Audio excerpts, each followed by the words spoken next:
Check this out.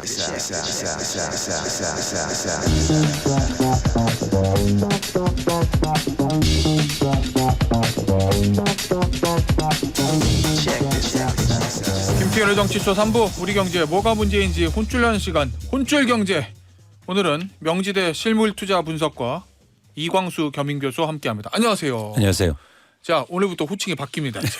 네, 교수님으로. 네. 고맙습니다. 강의 지금 2학기부터 하시는 거죠, 그러면? 내일부터 시작합니다. 그래요? 네, 네. 아, 오늘 강의 바로 전날이네. 첫 방송이네요. 네. 자, 이 얘기부터 좀 해볼게요. 부동산 시장인데 이런 기사들이 있더라고요. 이복현 금감원장 발언으로 부동산 시장이 혼란에 빠졌다. 네. 뭐 이런 기사를 제가 봤어요. 네. 맞아요? 이 얘기? 일단 최근에 부동산 시장 현황을 보면 네. 가계대출 때문에 변동성이 되게 커졌거든요. 그러다 보니까 금융 당국의 발언, 수장의 발언에 따라서 부동산 시장이 이제 출렁거릴 수 있는 거죠. 네. 그러니까 지난달 초부터 어떤 발언이 좀 이어졌냐면 가계부채가 급증하니까 금감원장께서 가계대출 문제가 있다 이런 얘기를 한 거죠. 그러니까 은행권에서 제일 먼저 금리를 올리기 시작해요. 은행에서. 대출 조이는 거죠. 그렇죠. 네. 근데 대출은 안 줄고 네. 금리만 올리니까 은행의 수익이 급증합니다. 예. 그러니까 또 금감원장이 우리는 금리 올리라고 한 적이 없다. 이제 대출을 줄이라고 얘기해요. 대출을 예. 줄여야 되는 거 아닌가. 그래서 예. 직접 규제 의사를 밝히면서 그러면 이제 어떻게 해야 되지? 대출의 총량이 줄어드는가 이런 이제는 우려가 사실 은행권에 좀 있는 거고요. 그럼 은행에서 그럼 대출 총량을 이제 줄이려고 그런 거예요, 그럼? 그렇습니다. 이제 줄이기 시작했죠. 대표적으로 예를 들어서 50년 만기 주담대가 있었는데 예. 30년 만기로 줄이고 다주택자에 대해서 주택담보대출을 없애고요. 예. 무주택자만 대출해 주겠다. 이런 이제는 규제들이 나오는 거죠. 예. 그래서 어쨌든 어떤 금감 원장의 발언에 따라서 대출의 모습이 대출의 정책, 규제 이런 모습이 바뀌는 그런 양상입니다. 알겠습니다. 그런데 그러면 이 현실적으로 네. 금감원장의 말 한마디에 따라서 은행들이 이제 대출 정책을 좀 이게 조절하는 관치 아닌 관치. 그렇죠. 뭐 이게 이제 벌어지고 있는 건데 네. 그러면 교수님 얘기도 이복현 금감원장이 시장의 반응에 따라서 말을 좀 바꿨다고 보시는 거예요, 지금? 아니면 뭐 일관적인 금감원장의 메시지가 있었는데 네. 시장의 반응이 금감원장의 기대와는 다르게 움직여가지고 그렇게 된 거예요? 아니면은 기본적인 어떤 대출이나 부동산 가계부채 관리에 대한 기본적인 일관된 정책이 없어서 메시지가 왔다 갔다 그런다고 보시는 거예요? 일단 금융 당국의 최근 모습을 보면 예측 가능한 정책이 없었다.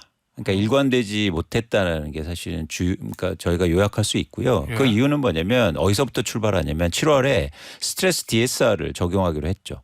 그러다가 2개월 연기하지 않습니까? 예. 그때부터 이제 어떤 스텝이 소위 말해서 꼬이기 시작하는 거예요. 그래서 시장에서는 어떻게 받아들이냐면 정부가 가계대출 규제에 대한 의지가 없는 거 아니냐. 이런 이제 신호를 주게 되고 그러다 보니까 가계대출이 급증하면서 부동산 시장의 변화를 이끌거든요. 근데 사실은 가계부채가 계속 증가한다는 건 금융당국이나 정부 입장에서는 부담스럽죠. 그렇죠. 예, 그래서 막 증가하다 보니까 이제 규제가 또 들어가야 되는 예. 거고. 그러니까 이런 어떤 시장에 전달하는 메시지가 예측 가능하지 못한 측면이 좀 있었다. 그러면 이런 거예요, 교수님. 극단적으로 좀 비유하자면 네.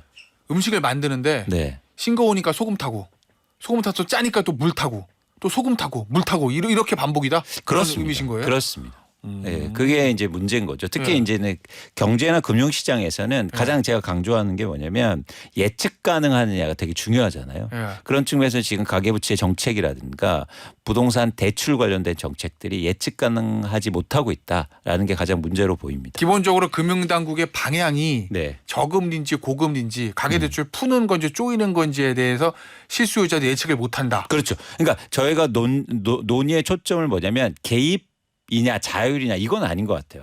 그러니까 왜냐하면 관치냐 아니냐는 거는 문제가 아니다. 네, 그 왜냐하면 예. 그러니까 금융업이라는 자체가 예. 규제가 필요합니다.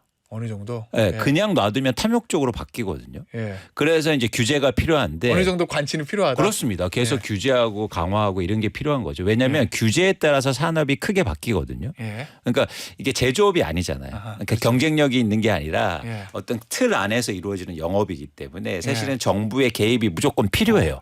예전에 어떤 관은 치하기 위해서 있는 것이다라고 얘기했던 관측론자도 있었어요. 그렇죠. 네. 그러니까 이게 자율이냐 개입이냐 이 논쟁이 아니라 네. 이제 개입은 필요한데 아하. 그 개입을 잘하느냐가 중요한 거죠. 일관된 메시지를 줘야 된다. 그렇습니다. 예측 가능성. 그렇습니다. 자, 그러면 앞서 제가 들었던 예대로 물 타고 소금 타고 물 타고 소금 타고 그러면은 피해 보는 사람을 먹는 사람이잖아요. 이거 양만 많아 물만 많아지고 간도 안 맞고 그러면 지금도 금감원장이 예를 들면 고금리 저금리 뭐 규제 완화 왔다 갔다 해서 시장이 거기 저 금융기관에 거기 따라서 정책을 자꾸 바꾸면 결국 피해 보는 거는 실수요자잖아요. 그렇습니다. 그러니까 네. 현장에서 혼란이 많아요. 지금. 그렇습니다. 대출을 받아서 집을 내 집 마련 계획이 있으신 분들이 사실은 네. 혼란에 빠진 거죠. 그러니까 대표적인 혼란이 이미 시작된 건데 뭐냐면 예를 들어서 이런 거죠.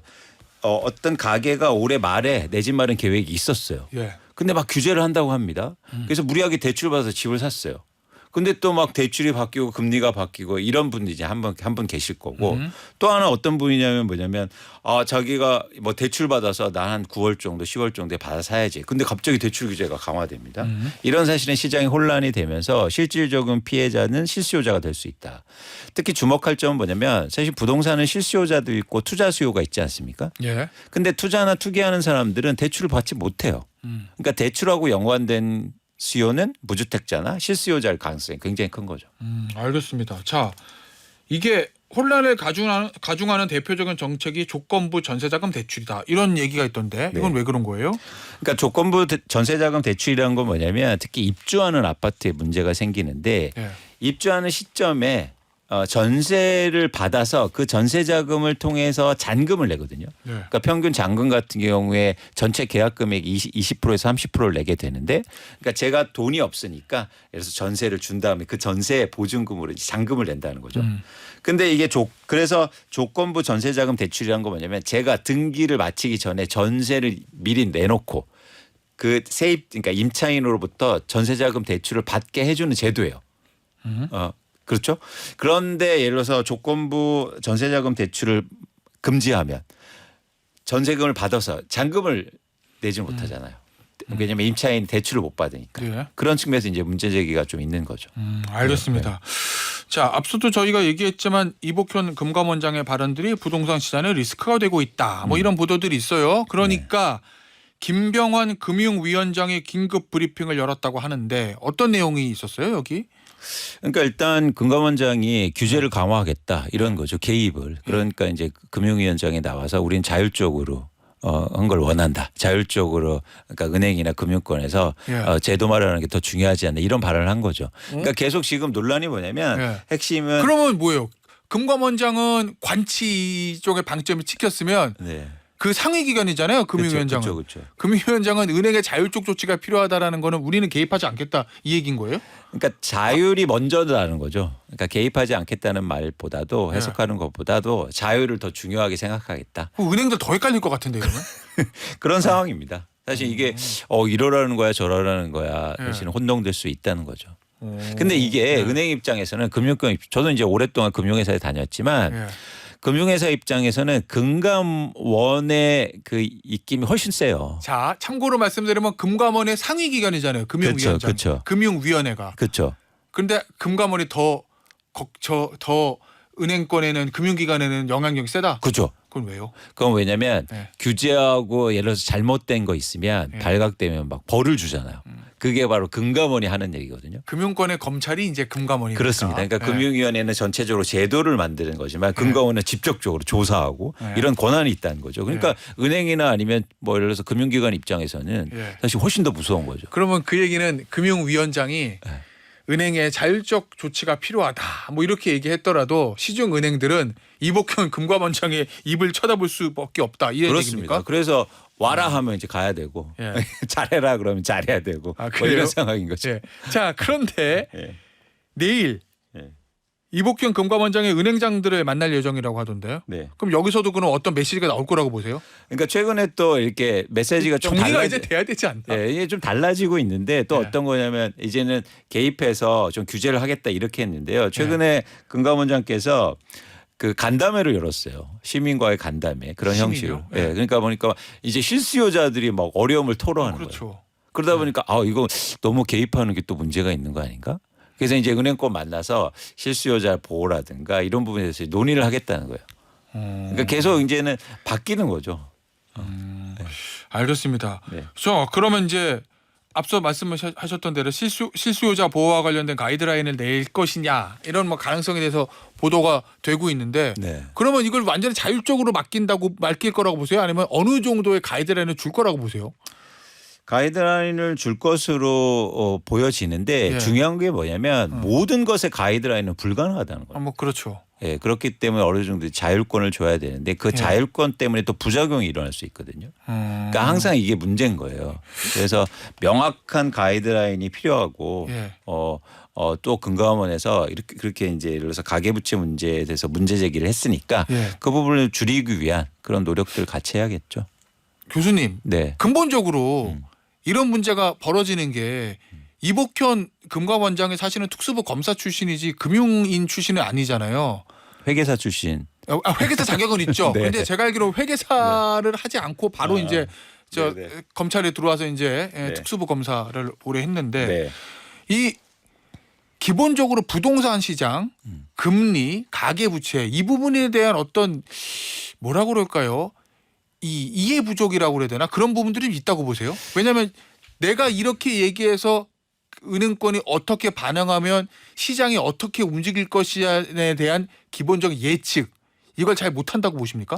그러니까 저는 근본적인 문제가 과거부터 계속 제기된 건데요. 네. 우리나라 금융 정책이 정치화됐다는 게 문제인 것 같아요. 그러니까 금융업이라는 건 산업의 씨앗이 돼야 되고 네. 사실 긴 관점에서 가계부채라든가 기업부채 그리고 금융 정책이 마련해야 돼야 되는데 여론이라든가 뭐 이렇게 시장의 반응 그리고 산업의 요구 이런 것들 때문에 자꾸 정책이 바뀌거든요. 그때 그렇죠. 그러니까 저는 물 타고 소금 타고 그렇죠. 그러니까 네. 정책이 정치화되면서 문제가 생겼다. 그런데 사실은 예를 들어서 금감원장이 시각을 예를 들어서 정치적으로 이걸 해석하면 문제가 좀 달라지는 거죠.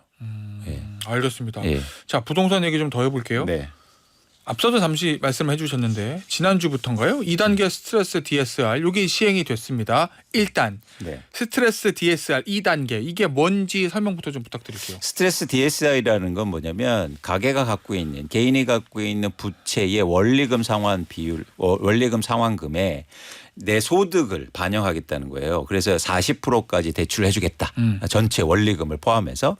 그런데 그 원리금을 산정할 때 스트레스를 붙여갖고 예를 들어서 가상금리를 적용하겠다는 거죠. 그러니까 대출 금리가 올라가는 건 아니고 스트레스를 붙이면 전체의 대출 총량이 줄게 됩니다. 그래서 2단계라고 하는 건 뭐냐면 가상금리를 9월 이후부터 0.75% 적용하겠다는 거고요. 수도권에는 0.2% 적용해서 쉽게 말해서 대출의 양이 줄어들게 되는 그런 효과를 내게 됩니다. 알겠습니다. 네. 자 그러면 이제 시행 후에 어떤 효과가 있었어요 이거? 일단 첫 번째는 뭐냐면 대출의 총량이 줄어들죠. 그래서 소득이 5천만 이게 예를 들면 소득이 5천만 원인 가계 같은 경우에 이 주택담보대출을 한 3억 원 정도 받을 수 있었는데요. 한 20%에서 죄송합니다. 한 10% 정도 감소할 가능성이 있어 보여요. 그래서 일단 대출 총량이 감소한다라는 거고요. 두 번째는 이제 창구를 보니까 이 가계대출이나 주택담보대출 받는 사람들이 급격하게 감소하고 있어요.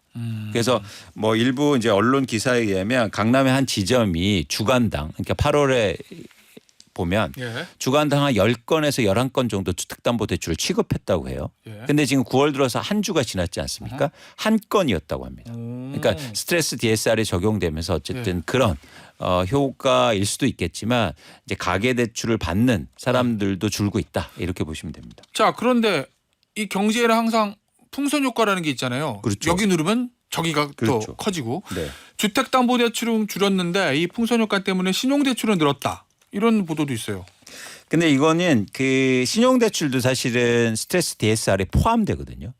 그래서 이건 일시적이라고 보고 있습니다. 아 그래요? 예, 그래서 신용대출은 쉽게 말해서 마이너스 대출이잖아요. 예. 그래서 마이너스 통장을 이제 열은 걸 기존에 계약해 놨기 때문에 이제는 9월 초까지는 그런 부분이 증가하고는 있겠지만 이게 뭐 지속될 가능성은 좀 적어 보인다고 전 보고 있습니다. 알겠습니다. 네. 결국 그러면 이제 부동산 가격이 어떻게 되느냐 이 얘기인 건데 네. 그러면 어쨌든 지금 대출을 줄입니다. 네. 대출을 줄이면 수요가 줄어들 거고 그러면 부동산 가격은 조금 잡힐 수도 있는 거잖아요. 네. 실제로 어떻게 됐어요? 그러니까 아직 좀 지켜봐야 되겠지만 예. 일단 한국부동산원에서 발표하는 예. 서울 아파트 매매 가격 지수를 주간으로 발표하는데요. 예. 주간 지수의 상승폭은 좀 줄어들고 있습니다. 그래서 주간으로 한 0.3% 상승하다가 0.2%대로 예. 감소한 상황이고요. 예. 그런데 아직 이제 짧은 기간이니까 좀 더 지켜볼 가능성은 있는데 이제 전망을 하자면 예. 최근에 서울 아파트를 중심해서 가격이 급등했던 게 원인을 보면 예. 수요가 증가했기 때문이에요. 뭐 그렇겠죠. 그렇죠. 근데 수요 증가, 그러니까 왜냐하면 가격이 오를 때는 두 가지 원인인 거죠. 하나는 수요가 증가하거나 하나는 공급 감소가 있습니다. 네. 근데 두 가지를 구분하는 기준은 거래량이거든요. 근데 최근에 거래량이 증가하면서 수요가 그러니까 가격이 올랐기 때문에 수요 증가가 원인이라는 거죠. 거래량이 늘면서 가격이 오르면 그렇겠네요. 그렇습니다. 근데 그 수요 증가의 원인은 뭐냐면 정확하게 가계대출과 연관이 되어 있어요. 대출을 풀어줘서 그랬다. 그렇죠. 돈들이 넘쳐나서. 그렇습니다. 그러니까 가계대출이 급증하면서 8월에만 은행권의 가계대출, 주택담보대출이 거의 9조 원 증가합니다. 그러니까 9조 원이라는 건 뭐냐면 10억 원의 아파트를요 LTV 50%에서 거의 13,000 채를 살 수 있는 양이에요. 그러니까 엄청나게 많은 수요자들이 대출을 일으켜서 수요가 집값 상승 원인이었는데 그래서 가계대출이 감소하고 그래서 수요가 감소하면 너무나 자연스럽게 집값은 안정될 수 있지 않을까 그렇게 보고 있습니다. 자 그러면 실수요자들은 어떻게 해요? 나 집 사야 되는데 지금 대출길 다 막아버리면 집 못 사잖아요. 그렇죠. 이제 계획이 예를 들어서 내가 대출 받아서 집 사야 된다는 계획이 있으신 분. 현실적으로 현금 다 예를 들면 아파트가 10억이다 그러면 10억 현금을 가지고 사는 사람은 별로 없으니까. 그런데 앵커님 한번 생각해 보세요. 자, 집값이 계속 오르는데 대출을 그럼 계속 높여서 받아야 될 거 아닙니까? 그죠? 네. 근데 집값이 안정되면 대출을 조금 받아도 되잖아요. 그러면 그 얘기는 대표님 얘기는 일단은 부동산 값 잡는 게 중요하니까 그렇습니다. 대출을 쪼여서라도 그렇습니다. 부동산 값 잡고 그렇죠. 그러면 올해 집 사고 싶었던 분들은 한 1, 2년 기다려라. 그게 사실은 그런 방향성이 정책이라든가 그렇게 맞춰져야 된다고 저는 생각하고요. 그러니까 무슨 얘기냐면 무주택자한테 가장 최상의 조합은 뭐냐면 대출을 많이 해줄게 비싼 집을 사가 아니라 예. 대출을 조금 받아도 예. 안정적으로 집값이 유지되고 예를 들어서 내 소득으로 유지될 수 있는 내 집 마련하는 게 더 좋은 거 아닙니까? 그런데 사실은 항상 우리가 대출을 왜 안 해주냐 이런 불만은 커진 거죠. 그러니까 집값 안정이 사실 우선이지 않느냐 이런 생각을 가져보는 겁니다. 알겠습니다. 자 주제를 좀 바꿔볼게요. 네. 국민연금 개혁안 요 얘기 좀 보죠. 정부가 연금 개혁안을 내놨는데 이 정부 안 주목해야 될 부분은 어디 있어요? 일단 보험료율이 인상됐는데 네. 그동안 계속 얘기되었던 이제 소득 대체율이 생각보다 많이 늘지 않았습니다. 그래서 보험은 많이 내고 보험료는 그래서 현행 보험료율이 9%인데 13%까지 인상한다는 거고요. 2028년까지 소득 대체율은 42% 수준까지 그러니까 소폭 증가하는 거죠. 그래서 보험료는 많이 내고 상대적으로 소득 대체율은 기대보다도 좀 낮은 수준으로 보시면 될 것 같습니다. 많이 더 내고 조금 더 받는 뭐 이런 건데. 그렇습니다. 예. 자 그런데 문제는 많이 더 내고라는 보험료율 인상률이 이게 연령대별로 다르다면서요. 50대는 빨리 올리고 20대는 천천히 올리고. 그렇죠. 예. 그래서 이제 세대 간 형평을 한다는 건데요. 결론적으로 2040년까지 모두 13%까지 올라갑니다. 근데 그 경과 규정이 있잖아요. 그래서 예를 들어서 20대 같은 경우에 매년 0.25% 포인트 인상되고요. 30대는 0.33% 포인트 인상되고 반면에 50대는 매년 1% 포인트가 인상됩니다. 근데 저는 이게 형평성 차원에서 이거는 뭐 사회적 합의가 충분히 이루어질 수 있다고 보는 거죠. 예를 들어서 50대 같은 경우에는 내는 기간이 짧잖아요. 그렇기 때문에 이제 혜택 받는 기간이 다가오고 있고 그래서 불확실성이 적은 거 아닙니까? 반면에 이제 젊은 세대 같은 경우에 이제 오랫동안 내야 되는데 맞아. 그런 차원에서는 이런 어떤 보험료율을 차등해서 적용하는 거는 합리적이지 않을까. 그리고 사회적 합의가 충분히 가능하지 않을까 보고 있습니다. 결과적으로 내는 게 똑같아요. 그런데 지금에서 올리는 속도를 50대 이상은 빨리 올리는 거고 그렇죠. 20, 30대는 좀 천천히 올리는 거. 그렇죠. 네, 그겁니다. 그렇습니다. 이건 뭐예요? 자동 조정 장치 도입 검토. 그러니까 뭐냐면 그러니까 중간에 하도 기니까 연금이라는 게 예를 들어서 저희가 뭐 2040년 얘기하는데 너무 무슨- 멀지 않습니까? 그때 무슨 일이 일어날지. 2040년에 갑자기 뭐 우리 경제가 네. 어떻게 돼 있을지. 우리나라가 엄청 잘 될 수도 있고 네. 반면에 뭐 신생아 대출 엄청 줄어들고 이런 네. 이제 변동성이 크잖아요. 네. 그래서 그걸 변화가 있을 때 물가 상승률이라든가 인구 성장률이라든가 여러 가지를 고려해서 중간중간 바꾸겠다는 거예요. 보험료율이라든가 소득 대체율을. 그 얘기는 이거 사실 이번에 개혁하기 전에 뭐 30년 전 거를 아직도 하고 있냐. 네. 인구 구조도 바뀌고 경제 구조도 바뀌었네라는 비판이 있었잖아요. 네. 그래서 이제 개혁 시작하는 건데 그렇습니다. 그것 때문에 앞으로도 인구 경제 규모 어떻게 될지 모르니까 그렇죠. 자동적으로 바꿀 수 있게 하겠다. 이런 그렇죠. 얘기- 경제 상황에 따라서. 네. 알겠습니다. 자, 저는요. 네. 교수님 여기에 좀 눈이 가더라고요. 국민연금 의무가입 연령이 원래 59세예요 지금. 네. 근데 64세로 5살 높인다는 거예요. 네. 근데 돈을 벌어야 연금을 낼 거 아니에요. 그렇습니다. 근데 그러면 의무가입 연령을 59세에서 64세로 늘린다는 얘기는 네. 정년도 연장할 수 있다. 이 얘기가 깔려 있는 건가요? 그러니까 당연하게 그렇게 돼야 된다고 생각하는 거죠. 예, 그래서 아니 말씀하신 것처럼 나 퇴직금 받았는데 국민연금 내라고 그러면. 그렇죠.